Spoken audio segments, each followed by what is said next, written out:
पश्चिमी पाकिस्तान था और ये साइड में पूर्वी पाकिस्तान था। अब आप देखिए ध्यान से, करता धरता था जिन्ना। खैर नाथूराम गोडसे थोड़े से गलती हो गई, उसको गलत आदमी का एड्रेस बता दिया गया। वो मारना चाहता था जिन्ना को, मार दिया किसको? गांधी। मानेक शाह ने कहा था कि जब लड़ाई होगी ना तो लड़ाई लंबी चलेगी। हम चाहेंगे कि लड़ाई लंबी ना हो, लेकिन लड़ाई खींच जाती है लंबी, क्योंकि जितना हम प्री प्लान करके जाते हैं उतना होता नहीं है। अचानक से यहाँ आगरा एयरपोर्ट से, गोरखपुर एयरपोर्ट से, बागडोगरा एयरपोर्ट सिलीगुड़ी से अचानक एयरफोर्स के विमान हवा में उड़ते हैं और तहलका मचा देते हैं। कहां पर? पूर्वी पाकिस्तान में। पाकिस्तानी नेवी इधर से निकली। जब पाकिस्तानी नेवी इधर से निकली, मार के धज्जी उड़ा दिया सब नेवी का। अब भारत के सामने जीत एकदम हाथ में आ गया था। एक हफ्ता के अंदर अंदर पाकिस्तान लग गया था कि अब हारेगा, लेकिन पाकिस्तान ने एक बहुत खतरनाक चाल चला। उसको पता था कि इंडियन आर्मी इस साइड में ध्यान नहीं दी हुई है। अब तब तक सुबह की किरण का इंतजार कर रहे थे जोधपुर पर खड़े एयरफोर्स के जवान। सुबह की किरण हुई, जोधपुर से निकले सब हंटर विमान, मारा, सब तबाही मचा दिया सब। पाकिस्तानी अपना टैंक छोड़कर भागे थे सब। आज भी उनकी रिकॉर्डिंग हमारे इंडियन आर्मी के पास रिकॉर्ड है। वो कहते कि इंडियन आर्मी हमारे नाक में मधुमक्खी की तरह घुस रहे हैं सब।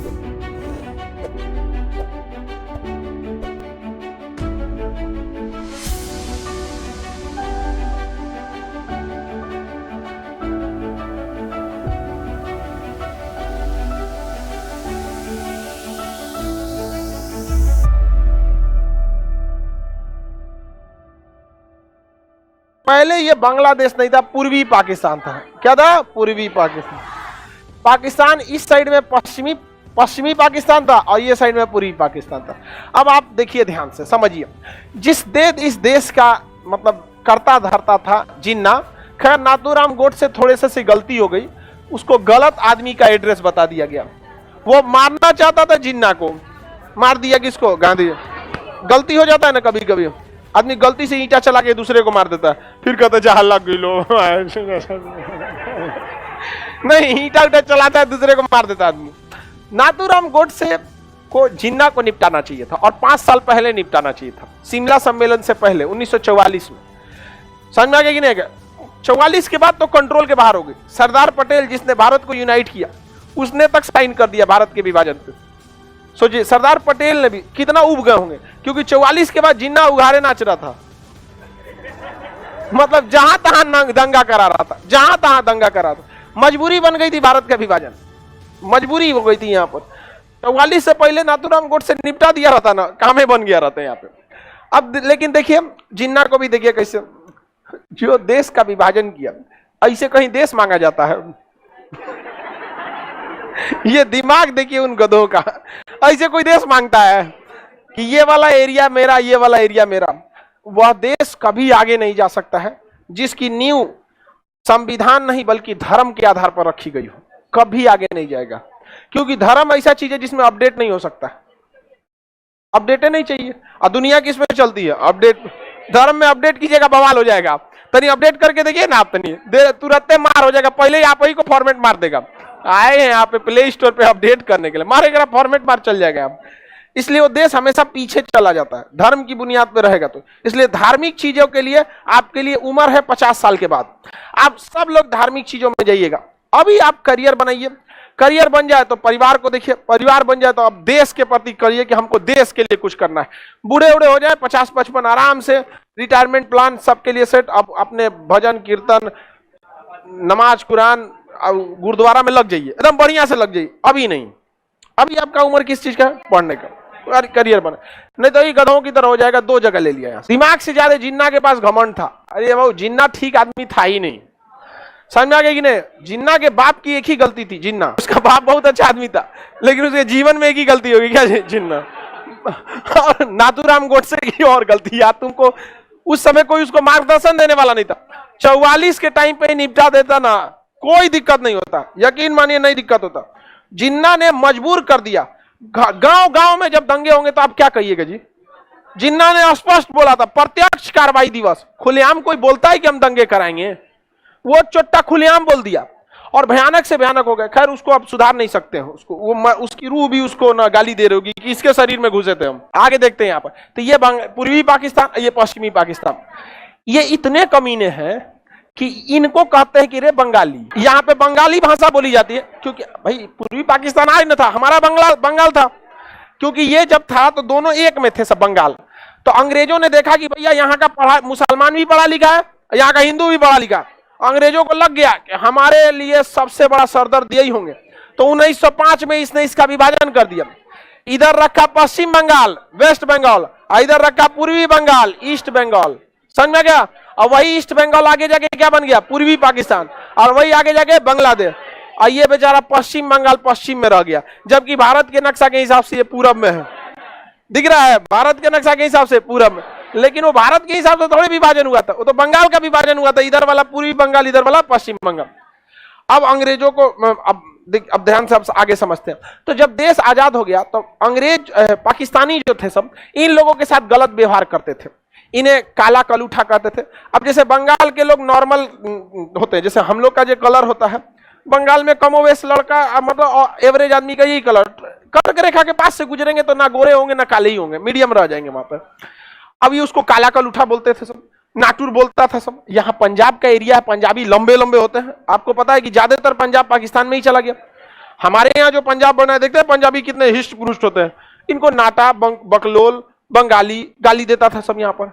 हद तब हो गया जब यहाँ के एक बहुत प्रमुख नेता थे शेख मुजीबुर रहमान, वो चुनाव जीत गए। चुनाव जीतने के बाद भी उनको शपथ नहीं दिलाया क्योंकि वो बंगाली थे। ऐसा हाल होगा, अभी बताइए अगर कोई बिहार से चुनाव जीतता है उसको इसलिए शपथ नहीं दिया जाता है कि तुम बिहारी हो, तुम मंत्री कैसे हो सकते हो, गृह मंत्री कैसे हो सकते हो, प्रधानमंत्री कैसे हो सकते हो, ये तो बिहार में बगावत होगी कि नहीं होगी। वही हाल हो गया यहाँ शेख मुजीबुर रहमान को बुलाया गया कि आओ शपथ, नहीं दिलाया सब यहाँ पे शपथ दिलाने, और न तो बंदी बना दिया, कहा कि तुम बंगाली मंत्री प्रधानमंत्री बनेगा। भाई ऐसे बवाल हो गया, यहाँ के लोगों के अंदर बगावत हो गई। यहाँ पर जब ये लोग बगावत की मांग करने लगे तो पाकिस्तानी आर्मी गई यहाँ पर और 30,000 महिलाओं का रेप किए थे सब। ये सब इनसे आप कभी इंसानियत की उम्मीद मत रखिएगा, ये हरामी अपने देश के नहीं हुए सब, हम लोग के क्या होंगे सब, समझ अपने देश के नहीं हुए सब। घर में घुस मार दिया सब वहां के लोगों को। अब यहाँ के लोग पूरी तरह से त्रस्त हो गए। शेख मुजीबुर रहमान को यहाँ बंदी बना लिया गया।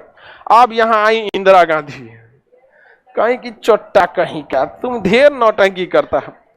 तुरंत बुलाई मानेकशॉ को, सैम हारमूस जी प्रेम जी जमशेद जी मानेकशॉ पूरा नाम था उनका, हमारे सेनापति थे वो मानेकशॉ साहब। कहे कि युद्ध करिए, मारिए इसको। मानेकशॉ कहे कि नहीं युद्ध कर ही नहीं सकते, अभी हम तैयार ही नहीं है, बरसात बाद ही युद्ध होगा। क्योंकि मानेकशॉ, इनको तो आइडिया नहीं था इंदिरा गांधी को, इनको चुनाव का आइडिया, युद्ध का आइडिया तो सेनापति को होता।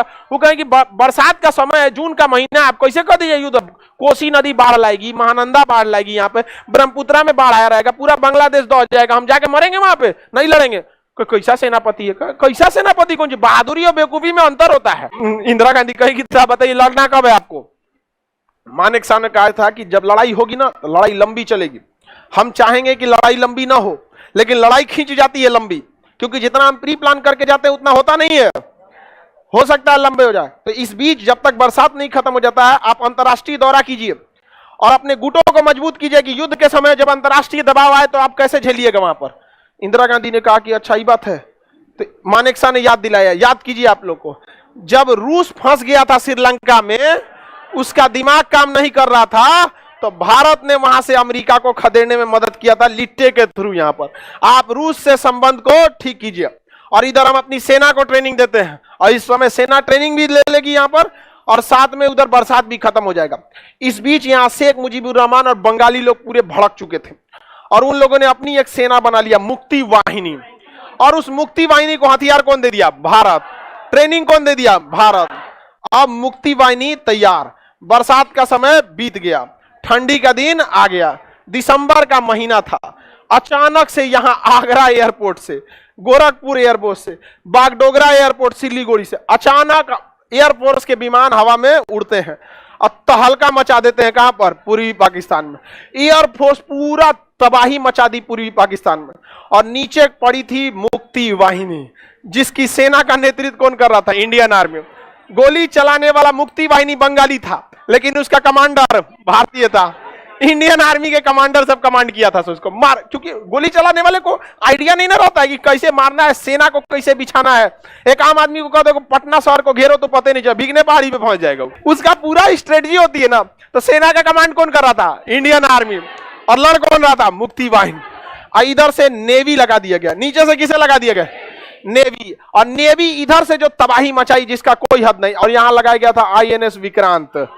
आईएनएस विक्रांत जो था उसी की जगह दूसरा बनाया गया, आईएनएस विक्रांत 2 है। जैसे बाहुबली, महेंद्र बाहुबली की जगह पे अमरेंद्र बाहुबली, वैसे विक्रांत। तबाही मचा दिया। और देखते देखते महज 1 हफ्ता में जो पाकिस्तान की यहां आर्मी थी वो सरेंडर बोल गई।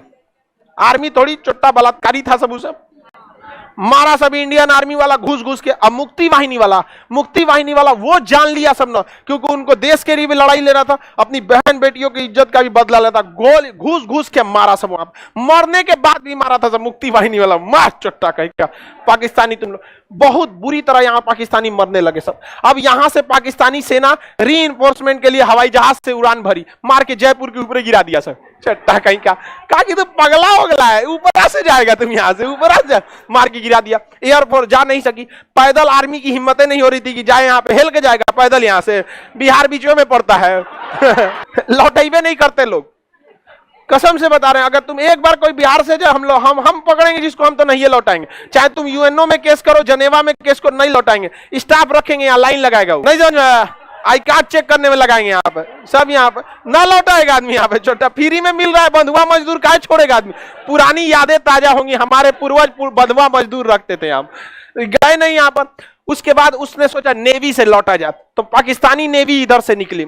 जब पाकिस्तानी नेवी इधर से निकली, मार के धज्जी उड़ा दिया सब नेवी का, पूरी तरह से तबाह हो गया पाकिस्तानी नेवी। अब भारत के सामने जीत एकदम हाथ में आ गया था। 1 हफ्ता के अंदर अंदर पाकिस्तान लग गया था कि अब हारेगा, लेकिन पाकिस्तान ने एक बहुत खतरनाक चाल चला। उसको पता था कि इंडियन आर्मी इस साइड में ध्यान नहीं दी हुई है, और हकीकत में यहां एक जगह है लोनेवाला। लोंगेवाला में महज 120 फौजी तैनात थे, महज 120 फौजी। और उनके जो कमांड, जो मेजर थे, कर्नल मेजर चांदपुरी, कौन थे? मेजर चांदपुरी। महज 120 फौजियों की टुकड़ी लेकर खड़े थे। 120 फौजी मतलब बहुत कुछ नहीं होता, एक छोटा सा पोस्ट था। और उसके जस्ट पीछे जोधपुर एयरपोर्ट था। उस समय की जहाजें रात में उड़ान नहीं भर सकती थी। 1971 का जमाना बहुत पुराना था, रात में जहाजें उड़ान नहीं भर सकती थी। पाकिस्तानियों ने क्या किया, अपना पूरा टैंक रेजिमेंट लेके चले आए सब। टैंक आप देखे होंगे, युद्ध में होता है टैंक वगैरह, इस पे बम गोला बारूद का असर नहीं करता है, इस टाइप का रहता है टैंक। यहाँ पूरी की पूरी टैंक रेजिमेंट लेके चले, और 6000 फौज लेके चले आए। सोचिए 100 ठो टैंक और 6000 फौज लेके कहां चल गए सर? लोंगेवाला। और घुसे सब रात में। उनको पता था कि 100 फौजियों को निपटाने में आधा घंटा लगेगा, टैंके कचार देंगे यहां पर, और उसके बाद चल जाएंगे जोधपुर एयरपोर्ट पे। एयरपोर्ट कुछ कर नहीं पाएगी, टैंक से मार के एयरपोर्ट तोड़ देंगे, कब्जा हो जाएगा यहां पर। अब यहां खड़े थे मेजर चांदपुरी। इनको जब खबर हुआ कि 6000 फौजी आ रहे हैं पाकिस्तानी, 6000, और पूरी टैंक रेजिमेंट है उनके साथ, तो मेजर चांदपुरी को ऊपर दिल्ली से आदेश दिया गया कि आप नहीं लड़ पाइएगा, वापस हट जाइए। उन्होंने कहा 1.25 लाख नु एक लड़ावा। तब भाई उस सिख सरदार है, 1.25 लाख से नीचे बती नहीं करता है। समझ गए? उनका धार्मिक नारा है कि चिड़िया नु में बाज लड़ावा, मतलब चिड़िया से हम बाज को लड़ा देंगे। बाज जब आसमान में उड़ता है ना, कोई चिड़िया नहीं दिखती है, भाग जाते हैं सब, खा जाता है पकड़ के वहां पे बाज। तो चिड़िया नु में बाज लड़ा, गीदड़ नु में शेर बनावा, मतलब गीदड़ को भी शेर बना सके, और 1.25 लाख नु एक लड़ावा, तब गोविंद सिंह नाम रखावा। कहने का मतलब क्या है? कहने का मतलब गोविंद सिंह को अगर मानते हो ना, तो तुम्हारे अंदर हिम्मत ऐसा होना चाहिए कि सामने 1.25 लाख की फौज खड़ी हो तो तुम पीछे नहीं हटो। ये मतलब नहीं कि आप 1.25 लाख से लड़ लीजिए, 1.25 लाख बहुत ज्यादा ही आबाद है, लेकिन मतलब यह है कि अगर तुम अकेले खड़े हो ना, 1.25 लाख की फौज भी खड़ी हो तो तुम पीछे मत लौटो यहां पर। तो उन्होंने कहा कि हम अकेले 1.25 लाख की 6000 कौन सी मतलब होता है, एक तो मार के रद्द कर देंगे यहाँ पे मेजर चांदपुरी के सामने। लेकिन फिर भी देखिए, बहादुरी और अकलमंदी में अंतर होता। आप संख्या बल बहुत मायने रखती है युद्ध में। उनके सामने कोई समस्या था, उनके पास टैंक को उड़ाने के लिए एंटी टैंक माइंस थे, जिनकी संख्या महज 3 से 4 थी, और उसके बाद टैंकों की संख्या 100 थी। उन्होंने क्या किया ना, टिफिन जो होता है ना खाना खाने वाला, जमीन में टिफिन गाड़ दिए, और आगे थोड़ा सा 3-4 गो माइंस था, उसको बिछा दिए।